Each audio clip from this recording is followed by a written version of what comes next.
함께 만들어가는 따뜻한 세상, 라디오 서울 1650.com과 함께 더욱 아름답게 만들어가겠습니다.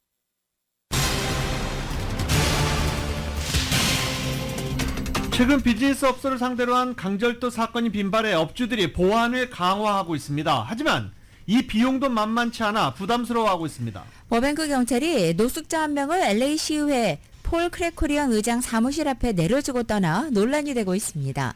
한인타운을 관할하는 올림픽 경찰서에서 한인들이 한국어 서비스를 이용해 신고한 범죄들 중 절도 피해가 가장 많은 것으로 나타났습니다. 바이든 대통령과 트럼프 전 대통령이 여전히 박빙이라는 여론조사 결과가 나왔습니다. 전국적으로는 트럼프가, 경합주에서는 바이든 대통령이 약간의 우위를 나타냈습니다. 바이든 대통령이 프랑스 미군 묘지를 찾은 자리에서 우크라이나를 이라크로 잘못 부르는 실수를 해 또 인지적 논란이 일고 있습니다. 트럼프 전 대통령이 네바다 유세에서 바이든 대통령이 최근에 발표한 국경 정책을 강도 높게 비판했습니다. 미국인들은 물가가 오르는 것을 실업률 상승보다 2배나 더 싫어하며 이 때문에 경기 부진에도 대응해야 하는 연준의 통화정책 범위가 제한적일 수밖에 없다는 분석이 나왔습니다. 연준이 7회 연속으로 기준금리를 동결하고 올해 인하 횟수 전망도 3번에서 2번으로 축소될 것이라는 관측이 나왔습니다.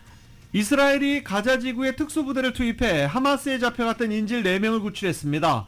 하마스 측은 이 과정에서 270명이 넘는 민간인이 숨졌다고 주장했습니다. 미국이 가자 지구에서 8개월 넘도록 전쟁을 하고 있는 이스라엘과 이 팔레스타인 무장정파 하마스를 통해서 새로운 3단계 휴전을 수용하라는 압박 수위를 계속 높이고 있습니다.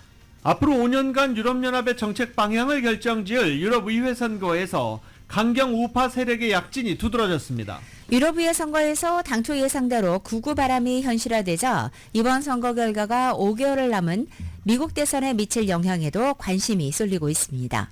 5박 7일 일정으로 중앙아시아 3개국을 국빈 방문하는 윤석열 대통령이 세계 4위 천연가스 매장국 투르크메니스탄에 도착해 공식 일정을 시작했습니다. 지난해 시민단체의 공익신고로 김건희 여사의 명품 가방 수수 의혹 관련 조사를 진행해온 국민권익위원회가 법 위반 사항이 없다면서 종결 결정을 내렸습니다.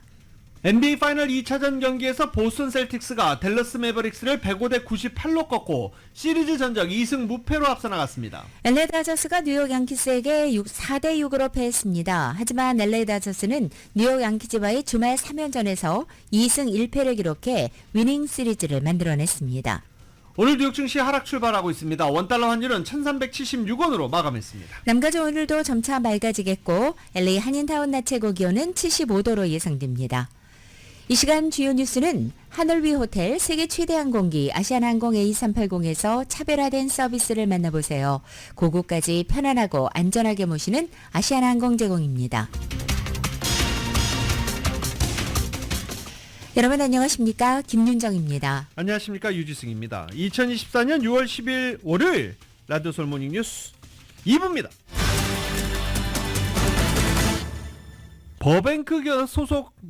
버뱅크 경찰국 소속 경관들이 폴 크래코리안 LA 시의회 의장 사무실 앞에 노숙자를 내려놓고 가는 장면이 포착되면서 논란이 일고 있습니다.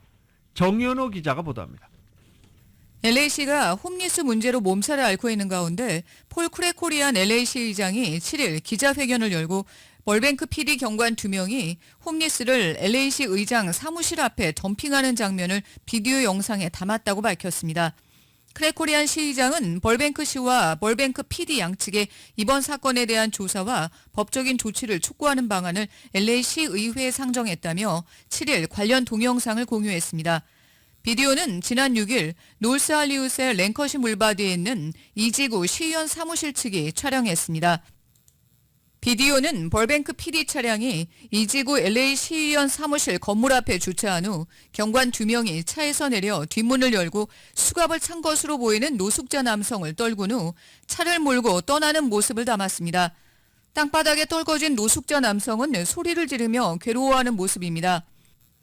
크래코리안 시의장은 벌뱅크 경관들이 차에서 떨군 남성의 소재를 파악해 구급대에 응급처치를 받게 해주고 병원으로 옮겼다고 밝혔습니다. 덤핑된 남성은 LA시 경계선 밖에서 살아왔으며 최근에 노숙자가 된 것으로 알려졌습니다. 시 의장은 노숙자 남성이 정신적으로 문제가 있고 신체적으로도 부상을 당한 것처럼 보여졌는데도 도움을 주지 않고 땅바닥에 떨구고 간 벌뱅크 경관들의 행동을 비인간적이라고 비난했습니다. 시 의장실에 따르면 해당 노숙자 남성은 벌뱅크의 프로비던스 세인트 조셉 메디컬 센터에 치료를 받으러 갔다 소란을 피우면서 병원 측이 벌뱅크 PD에 연락해 남성을 픽업해달라고 요청했던 것으로 알려졌습니다. 크레코리안 시의장은 LA시에서는 홈리스들을 거리에서 걷어 쉘터나 타이니하우스 등 주거시설로 옮기기 위해 오랫동안 노력을 기울여 오고 있는데 LA시와 인접한 도시에서 홈리스를 LA시에 덤핑하고 있다고 비난했습니다. LA시와 이웃한 도시들이 LA시 경계선 지점에 있는 노숙자들을 LA 시내로 데려와 덤핑하는 사례가 종종 있다는 것을 오래전부터 인지하고 있었다고 주장했습니다. 그러면서 이날 기자회견에서 동영상을 내보이고 여기에 증거가 있다고 밝혔습니다. 이날 LA시 의회에 제출된 모션에서 크레코리안 시의장은 LA시 검사, LA 카운티 검찰, 가주 검찰총장에게 홈리스를 다른 도시로 이송하는 관행에 대한 수사를 요청했습니다. 라디오 서울 뉴스 정현호입니다. LA 한인타운을 관할하는 LAPD 올림픽 경찰서에서 지난달부터 한국어 통역 서비스가 시작된 가운데 이 한국어 서비스를 이용해 신고한 범죄들 중 절도 피해가 가장 많았습니다. 통역 서비스가 시작된 지난 4월 1일부터 6월 7일까지 약 2달 동안 한인들의 범죄 신고와 관련된 문의는 총 439건으로 집계됐고 이 가운데 절도 신고가 전체 24.4%에 해당하는 107건으로 가장 많았습니다. 다시 말해 전체 한국어 신고 4건 가운데 1건꼴로 절도 피해가 나타난 것입니다.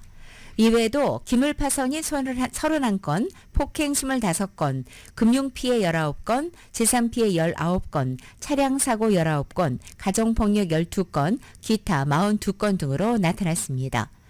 이 같은 한국어 신고 현황은 한인타운을 비롯한 LA 지역의 치안 불안이 높아가고 있는 상황에서 그동안 언어 장벽으로 억눌렸던 한인들의 신고가 늘어나고 있음을 보여주고 있습니다.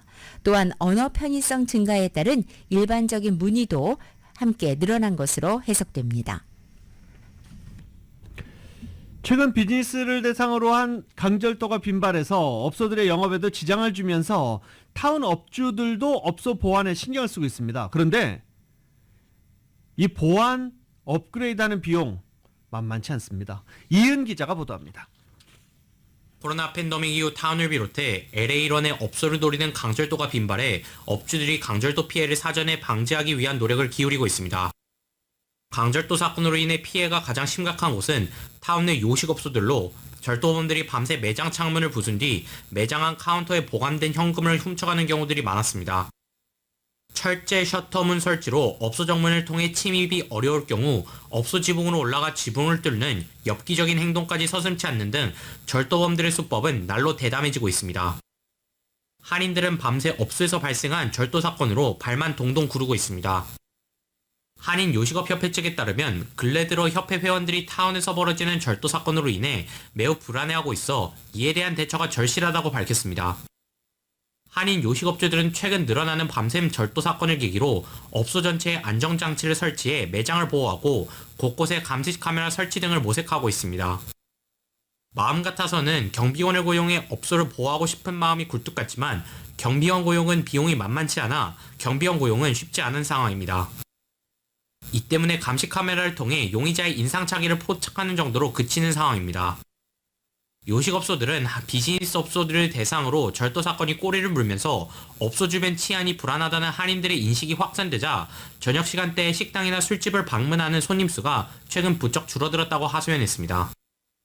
타운 내 경비업체 관계자에 따르면 근래 들어 타운 내 업주들이 방문해 보안장치에 관한 문의를 하는 경우가 급증했지만 업주들의 고민은 결국 업소 보안 강화에 소요되는 비용이라고 지적했습니다. 그런 것도 들어오긴 들어오는데 사실은 재정이 안 되다 보니까 그거 사실을 하기가 좀 힘들 것 같아요. 제가 볼 때는 단지 이제 옛날에 그렇게 많은 사람들이 이제 경기가 좋을 때 이렇게 한 거 갖다가 팬데믹서부터는 이제 사실은 다 줄이고 모든 게 다 줄여져 갖고 참 너무 힘들죠 일하기가. 인건비와 원자재 부담이 늘고 고객들의 발걸음도 예전 같지 않은 상황에서 경비 부담까지 늘어나는 상황을 업주들이 감당하기 어렵다는 것입니다. 크리스틴 정 올림픽 경찰서 후원회장은 업주들이 사건이 벌어진 다음 반드시 경찰에 신고를 하도록 독려했습니다. 경찰에 신고해도 늦장 대응으로 경찰 신고로 별 소용없다는 인식이 업주들 사이에 확산되고 있지만 신고를 해야 타운의 경찰력 증원도 이뤄지게 된다고 당부했습니다. 그렇기 때문에 범죄 기록이 높아야지만이 더 경찰도 많이 나오고 또 패트롤하는 것도 우리가 쉽게 요청을 할 수가 있어요. 여기에 지금 범죄가 많으니까는 더 패트롤을 좀 인크리스를 해달라. 그럼 맨파워가 더 있으면은 이런 리포트를 더 많이 하고 이런 문제가 많다라는 거를 보여줘야지 돼요. 하지만 업주들은 경찰의 늦장 대응은 하루 이틀 겪은 것이 아니라며 치안당국의 적극적인 해결책이 필요하다고 덧붙였습니다. 라디오 서울 뉴스 이은입니다. 오는 11월 대선을 앞두고 바이든 대통령과 트럼프 전 대통령이 여전히 박빙이라는 여론조사 결과가 나왔습니다. 전국적으로는 트럼프가 그리고 경합주에서는 바이든 대통령이 약간 우위를 나타냈습니다. YTN입니다. CBS가 최근 미국 유권자 2,063명을 대상으로 실시한 여론조사 결과를 공개했습니다. 미국 전역에서 응답자의 50%가 트럼프 전 대통령을, 49%가 바이든 대통령을 지지한다고 답했습니다. 반면 애리조나, 조지아, 미시간, 네바다, 노스캐롤라이나, 펜실베니아, 위스콘신 등 7개 경합주에서는 바이든 대통령 지지율이 50%, 트럼프 전 대통령은 49%였습니다. 미국 전체에서는 트럼프 전 대통령이, 대선 승패를 결정해온 경합주에서는 바이든 대통령이 각각 1%포인트 앞선 겁니다. 트럼프 전 대통령의 지난달 30일 유죄 판결에 대해선 투표에 고려할 사항이 아니라는 답변이 55%, 유효한 고려 요소란 답변이 28%, 약간의 고려 요소라는 답변은 17%였습니다. The American principle that no one is above the law was reaffirmed. As reckless, it's dangerous, it's irresponsible for anyone to say this was rigged just because they don't like the verdict. 트럼프 전 대통령의 유죄가 대선의 중요한 이슈라고 생각지 않는다는 응답이 많았고, 특히 트럼프 지지자 중 71%는 고려할 요소가 아니라고 답했습니다. 투표에서 중요한 이슈는 경제, 물가 오름세, 민주주의, 범죄, 남북 국경 순으로 나타났습니다.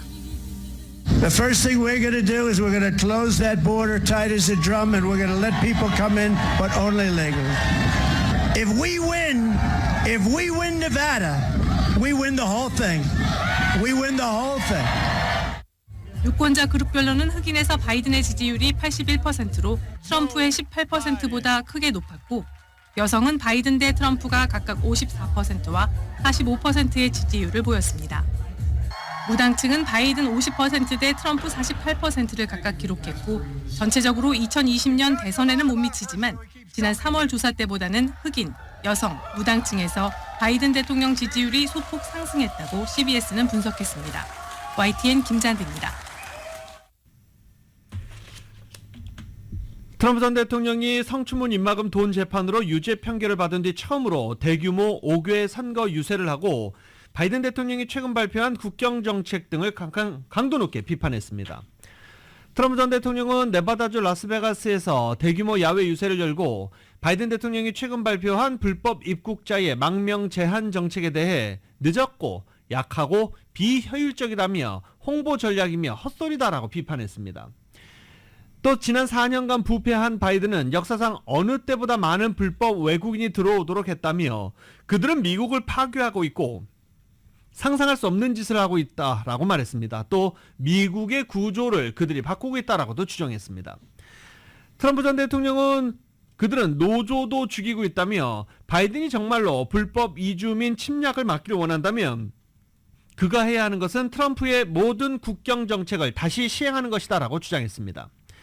또 자신이 유죄 판결을 받은 성추문 입막음 돈 재판을 비롯한 형사 사건과 관련해 그들은 법무부를 무기화했다고 주장한 뒤, 나를 아무 이유 없이 기소할 때 완전히 새로운 상자가 열렸다며 유죄 판결 이후 대규모 소액 정치 후원금을 모금한 사실을 강조했습니다.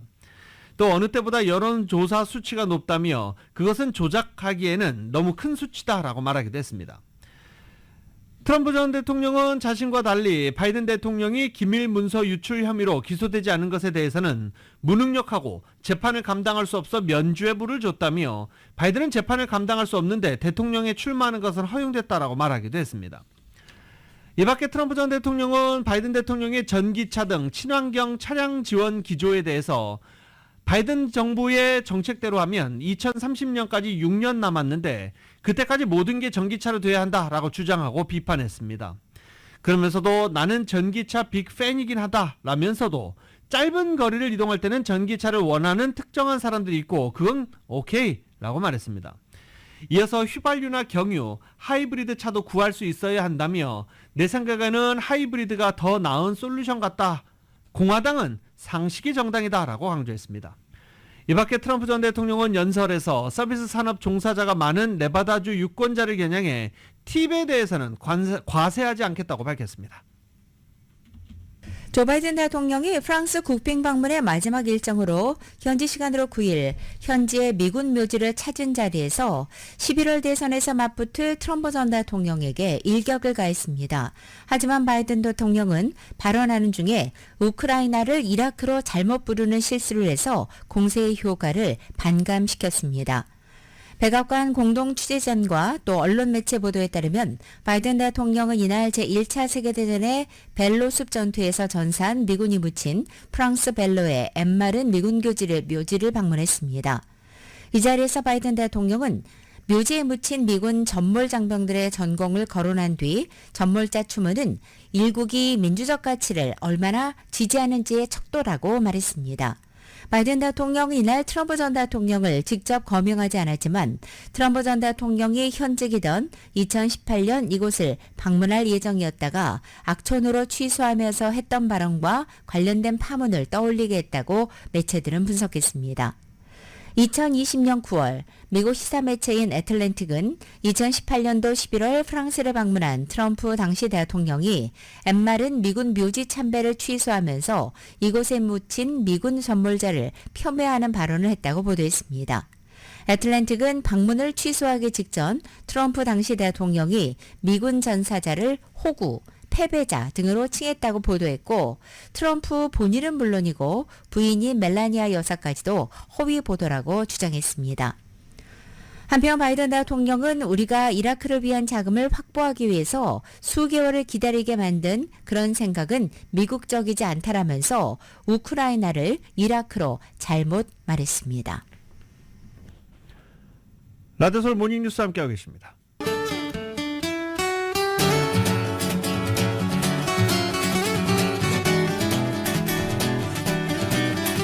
6월 10일 월요일 남가주의 날씨입니다. 한 주간을 새롭게 시작하는 오늘 아침 출근길도 남가주 지역 하늘 다소 흐리게 시작하고 있습니다.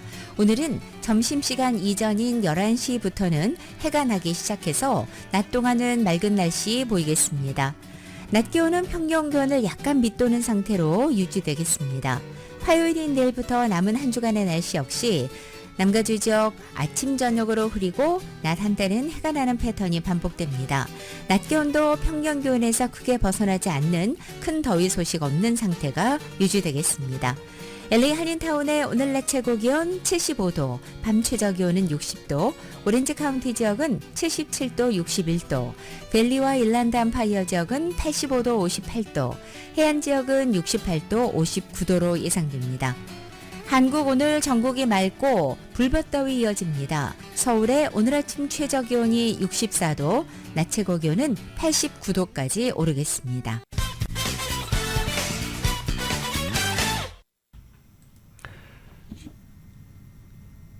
알레한드로 마요카스 연방 국토안보부 장관과 화상회의를 한 왕샤오홍 중국 공안부장은 이 화상회의를 통해 마약 퇴치, 불법 이민자 문제, 초국가적 범죄 등에 대한 양국 간 협력 강화 방안을 논의했습니다. 왕 부장은 미국 측 요청으로 마요르카스 장관과 영상통화를 하고 이 같은 문제를 논의한 것으로 전해졌습니다. 이를 통해 법 집행 분야에서 협력을 추진함으로써 더 많은 실질적인 성과를 도출해 나가야 한다라고 강조하기도 했습니다. 미국 측은 중국 관심과 우려를 마땅히 준수하고 실제 행동으로 성의를 보임으로써 양국 협력에 긍정적인 에너지를 불어넣어야 한다라고 촉구하기도 했습니다. LA시 정부 최대 규모 부서 하나로 한인 지미킴 국장이 이끌고 있는 LA 레크레이션 공원국이 한인 등 직원 채용에 적극 나서서 LA 한인타운에서 취업 박람회를 개최합니다. LA시 공원국의 취업 박람회 행사는 11일인 바로 화요일 내일 오전 10시부터 오후 2시까지 서울국제공원에서 열립니다.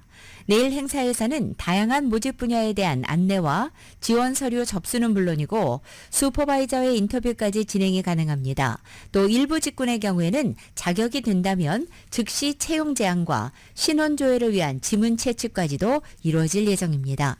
내일 공원국이 모집하는 분야로는 일반 행정, 레크레이션 어시스턴트, 또 레크레이션 에이드, 강사, 안전요원 등을 포함해 다양합니다.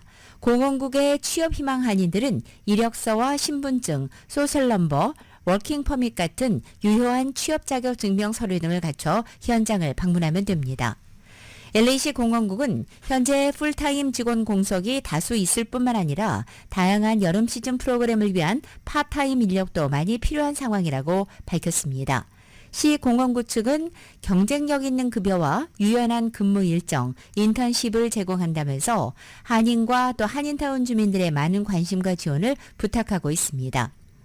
한편 LA시 공원국은 한인들도 즐겨 찾는 그리피스 파크를 포함해 LA시 전역의 방대한 공원과 레크레이션 시설을 관리하고 다양한 여가 프로그램들을 진행하는 시정부 주요 부서 중에 하나입니다.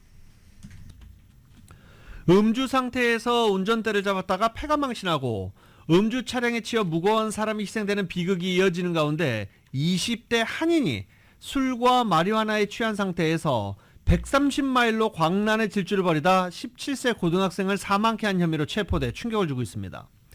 그런가 하면 오렌지 카운티에서는 만취 역주행 사고를 일으켜 한인 추정 여성 등 2명의 사상자를 낸 운전자에게 5년 이상의 징역형이 선고됐고 또 다른 음주 역주행으로 2명이 사망하는 등 사고가 잇따르면서 음주운전에 대한 경종을 다시 울리고 있습니다.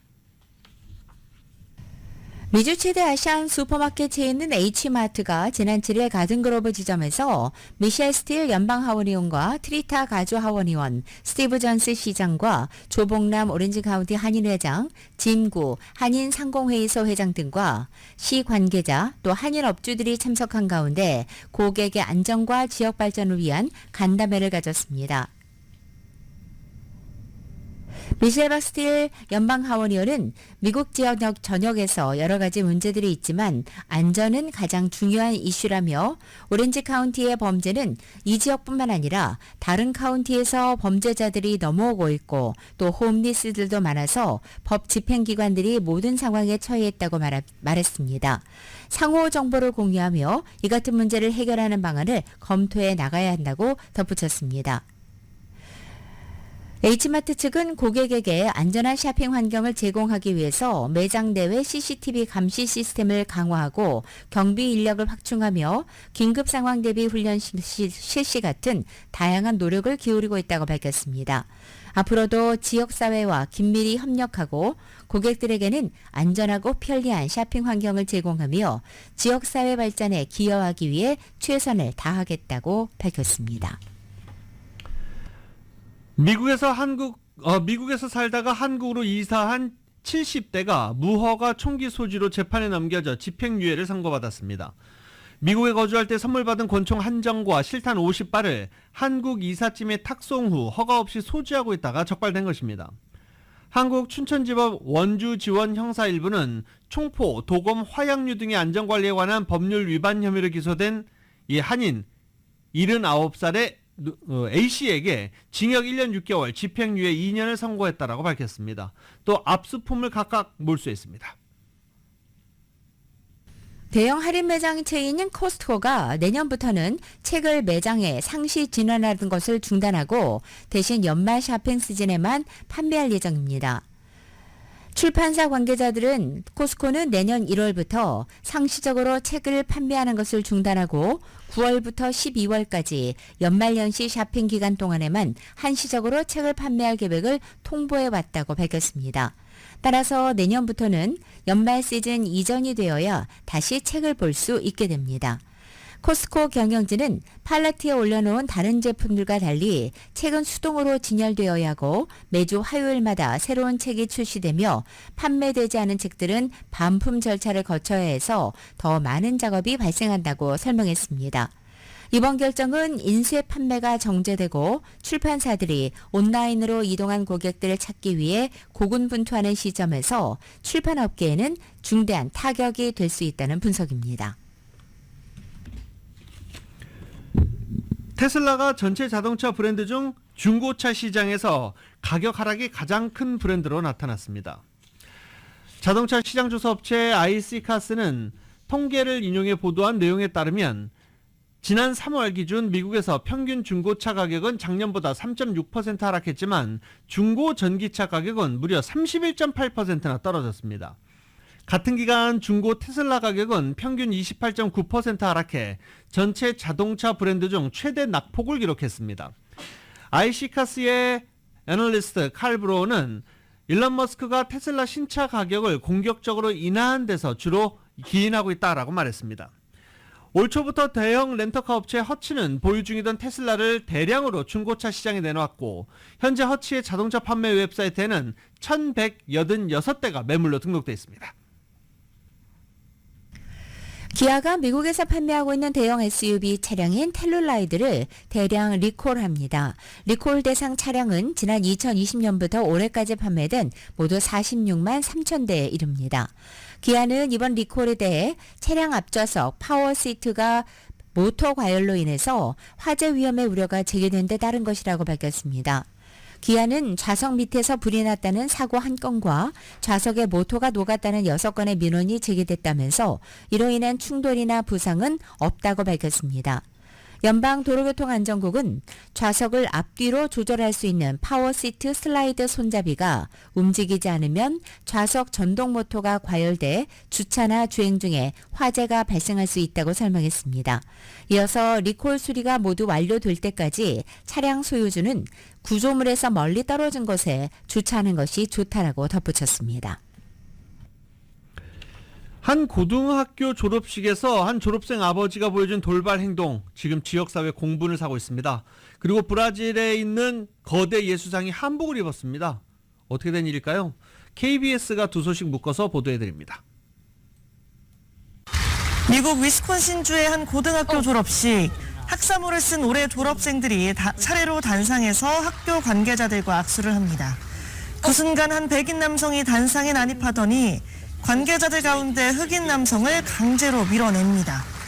백인 남성은 막 학교 관계자들과 악수를 나누고 있던 여학생의 아버지였고 흑인 남성은 해당 학교를 담당하는 교육감이었습니다. 아버지의 돌발 행동에 여학생은 그 자리에서 굳어버렸고 졸업식장은 순식간에 야유 소리로 가득 찹니다.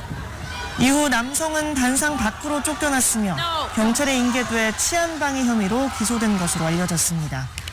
그가 교육감을 밀어낸 정확한 이유는 밝혀지지 않았지만 당시 단상에 있던 학교 관계자 중 유일한 흑인이었다는 점에서 명백한 인종차별이라는 의견과 비난이 줄을 잇고 있습니다.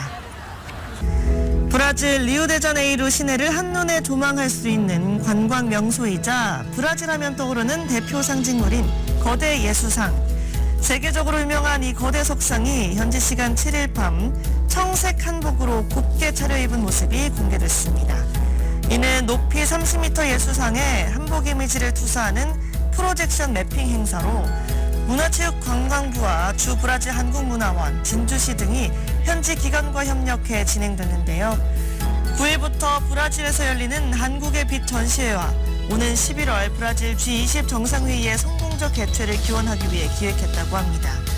특히 거대 예수상이 다른 나라의 전통 의상을 입은 것은 이번이 처음이라고 브라질 현지 언론은 전했습니다.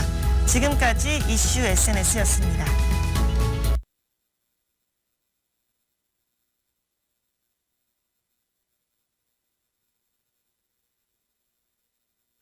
배우 윌 스미스가 오스카 시상식 폭행 사건으로 물의를 일으킨 지 2년여 만에 헐리우드의 정상급 배우로 화려하게 복귀하는 데 성공했습니다.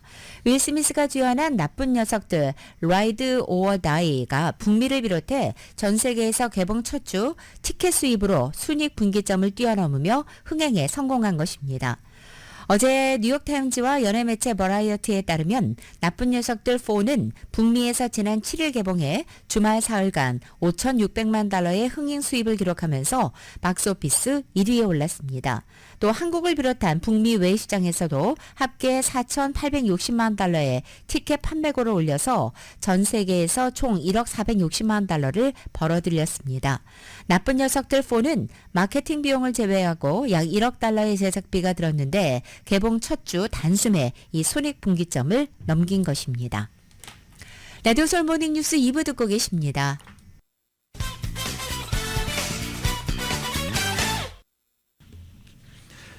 연방준비제도가 7회 연속으로 기준금리를 동결하고 올해 인하 횟수 전망도 3회에서 2회로 축소할 것이란 관측이 나왔습니다.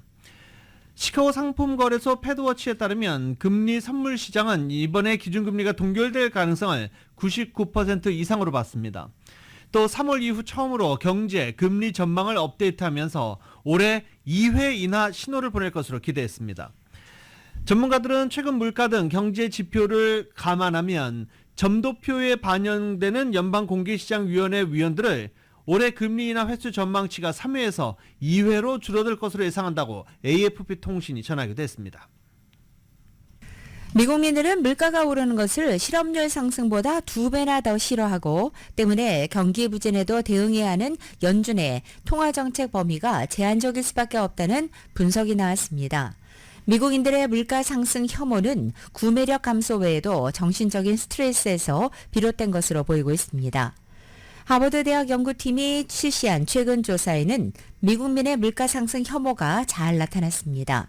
조사 결과 미국민은 물가가 1%포인트 오르는 것을 실업률 1%포인트 상승보다 2배나 더 나쁘게 보는 것으로 나타난 것입니다. 설문 응답자들이 물가 상승을 싫어하는 이유는 단순히 구매력 잠식 우려뿐만 아니라 정신적인 부담 때문으로 나타났습니다.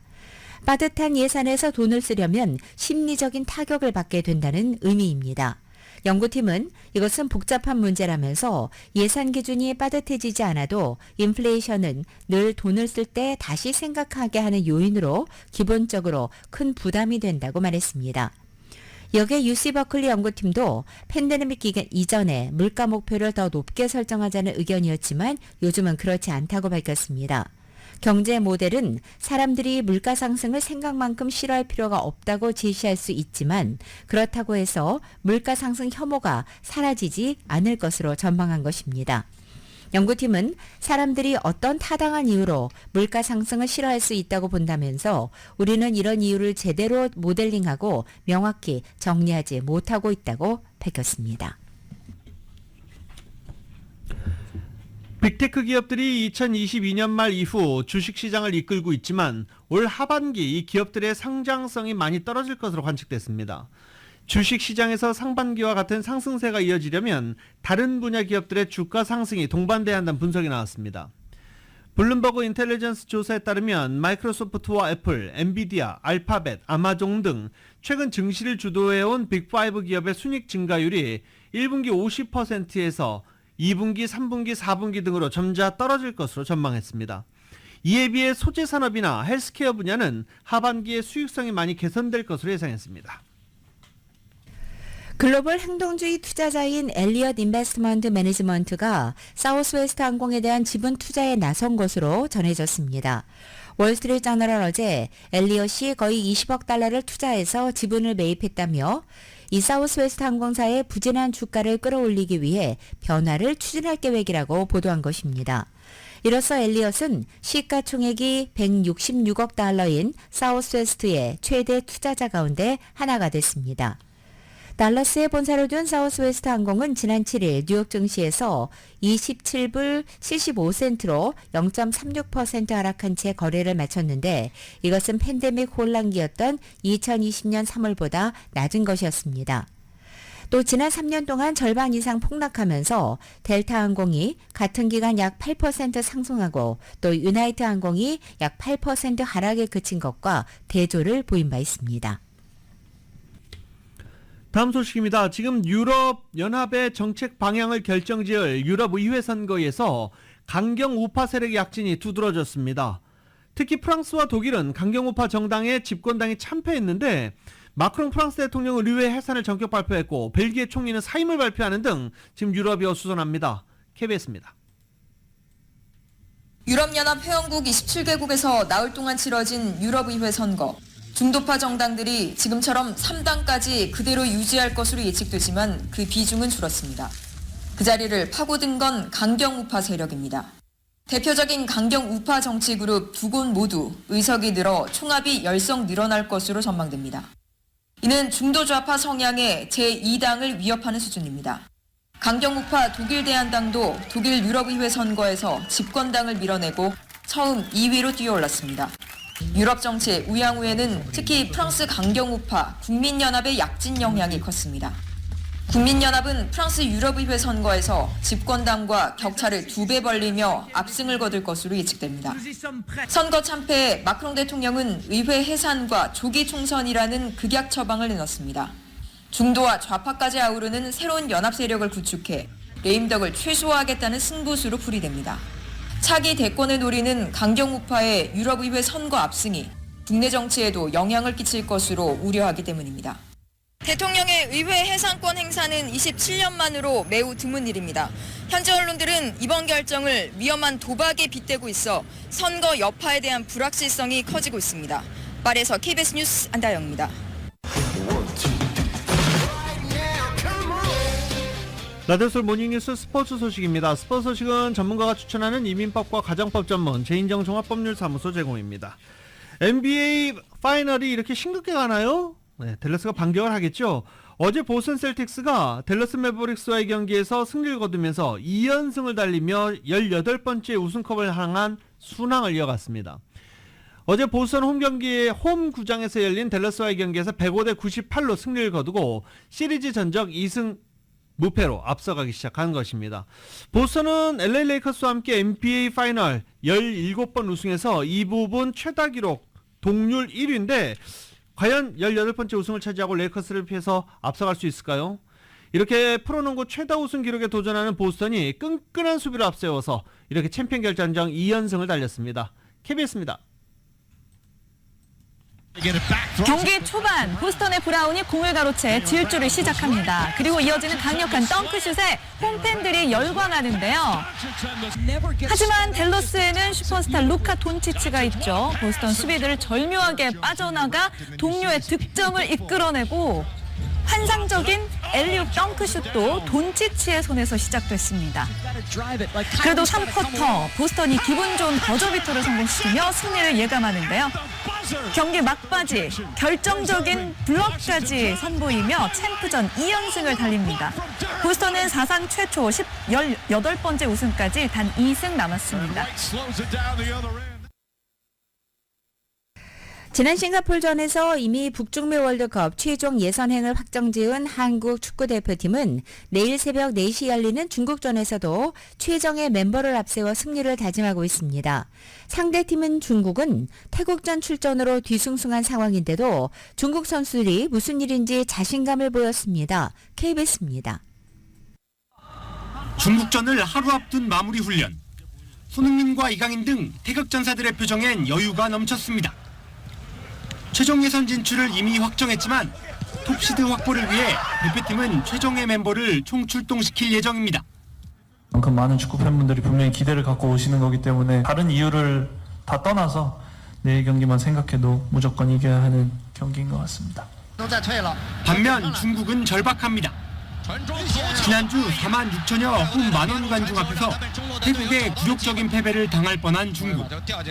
가까스로 패배는 면했지만 갈수록 퇴보하는 중국 축구의 현실에 팬들은 눈물을 글썽일 정도로 답답함을 드러냈습니다.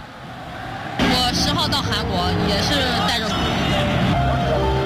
其实你可以允许他输但是其实今天挺多机会都挺可惜的但是未来几年我们也我不说 시조 2위인 중국은 내일 우리와의 경기 결과에 따라 24년 만에 월드컵 본선 도전이 물거품이 될 가능성이 있습니다. 벼랑 끝에 몰려있지만 중국 선수들은 지난 1차전 홈에서의 3대0 대패를 잊은 듯 강한 자신감을 내비쳤습니다. 平常心态他也是人对吧他他可能也会有失误，我们只要抓住他们这种失误，就一些低级的失误，我们也有机会。 48개국으로 늘어난 북중미 월드컵에서도 중국을 볼 수 없게 될지 한국 축구는 내일 3,000명 넘는 중국 원정 팬들 앞에서 공안증이 무엇인지 제대로 증명하겠다는 각오입니다. KBS 뉴스 이준입니다. LA 다저스가 뉴욕 원정 경기를 끝내고 이제 LA로 돌아옵니다. 그래서 오늘 이동일이어서 다저스는 경기가 없고요. 내일부터 텍사스 레인저스와 이제 홈에서 경기를 갖게 됩니다. 텍사스에 또 코리 시거가 있죠. 코리 시거도 LA에, 그러니까 친정팀을 버리고 떠난 선수들 중에 친정팀으로 돌아와서 환호받는 선수 많지 않은데 그중 하나가 또 코리 시거도 있죠. 작 피더슨도 있고 그렇습니다. LA 다저스는 어제 뉴욕 양키즈와의 경기에서 4대6으로 패했습니다. 금요일 토요일 경기에서 2연승을 달렸던 다저스는 어제 패하면서 뉴욕 양키즈와의 주말 3연전을 2승 1패로 마치게 됐습니다. 한편 지난 주말에 런던 시리즈가 있었죠. 런던 시리즈 경기가 있었는데 뉴욕 매츠와 필라델피아 필리스 간의 런던 시리즈 경기는 어제 뭐 여러 가지 재밌는 상황들이 많이 펼쳐졌었어요. 많이 펼쳐진 가운데 6대5로 필라델피아와 2차전에서 뉴욕 매츠가 승리를 거뒀습니다. 테니스 소식입니다. 프랑스 오픈 테니스 결승에서 스페인의 21살 신성인 알카라스가 숨막히는 명승부 끝에 지베레프를 물리치고 대회 첫 우승을 차지했습니다. 흑신 나달이 마지막 인사를 건넨 바로 그 자리에 새로운 클레이 코트의 황태자가 등극한 순간이었습니다. KBS입니다. 키 2m에 육박하는 즈베레프의 막강한 서브에 알카라스는 고전했습니다. 2, 3세트를 내리 빼앗겨 패색이 짙었습니다. 하지만 이 번뜩이는 샷 하나가 알카라스를 살렸습니다. 전성기 나달이 즐겨친 바나나킥처럼 휘어지는 포핸드 공격. 알카라스의 천재적인 테니스는 후반으로 갈수록 진가를 드러냈습니다. 마치 조코비치처럼 5세트에서 더 힘이 솟은 알카라스는 즈베레프를 꺾고 흙바닥에 드러누웠습니다. 2005년 선배 나달이 첫 우승을 차지했을 때와 판박이었습니다. 흙먼지를 온몸에 뒤집어 쓴 알카라스, 새로운 흑신의 탄생이었습니다. All the Spanish players who have won this tournament and be able to put my name on that amazing list is something unbelievable, something that I dream. 2년 전 하드코트인 US 오픈에서 19살에 우승한 알카라스는 이듬해 잔디코트 윈블던에 이어 클레이코트 프랑스 오픈까지 우승하면서 역대 최연소로 3가지 다른 코트 표면의 메이저 대회를 정복한 선수가 됐습니다. 21살 알카라스는 같은 나이대의 페더러, 조코비치보다 더 빠른 속도로 메이저 대회를 우승해 이른바 빅3의 뒤를 이을 후계자로 떠올랐습니다. 프랑스 오픈을 14차례 우승하고 올해 마지막 작별 인사를 건넨 라파엘 나달. 나달이 떠난 곳에 우뚝 선 새로운 클레이 코트 황태자 알카라스의 시대가 열렸습니다. KBS 뉴스 김기범입니다. 총알탄 사나이 우사인 볼트죠. 우사인 볼트 은퇴를 했는데 뭐 하고 지낼까요? KBS입니다. 유니세프 자선 경기에 출전한 볼트, 천금 같은 기회를 헛발질로 날리고 아쉬워합니다. 볼트의 화려한 발재간만큼 특이한 등번호도 시선을 사로잡는데요. 100m 세계 기록인 9초 58을 의미합니다. 수비를 따돌리는 절묘한 몸놀림을 선보인 볼트는 정확한 패스로 델피에로의 골까지 도왔습니다. 골문을 위협하는 볼트의 날카로운 움직임이 계속되자 후반 영국팀의 깊숙한 태클이 들어오는데요. 아픔을 참고 경기를 뛰던 볼트는 결국 후반 18분 주저앉았습니다. 2024년 6월 10일 월요일에 전해드린 라디오서울 모닝뉴스에서 마치겠습니다. 지금까지 진행의 유지승, 김윤정이었습니다. 잠시 후 9시에는 강혜신의 오늘의 미국이 방송됩니다. 함께해 주신 여러분 고맙습니다.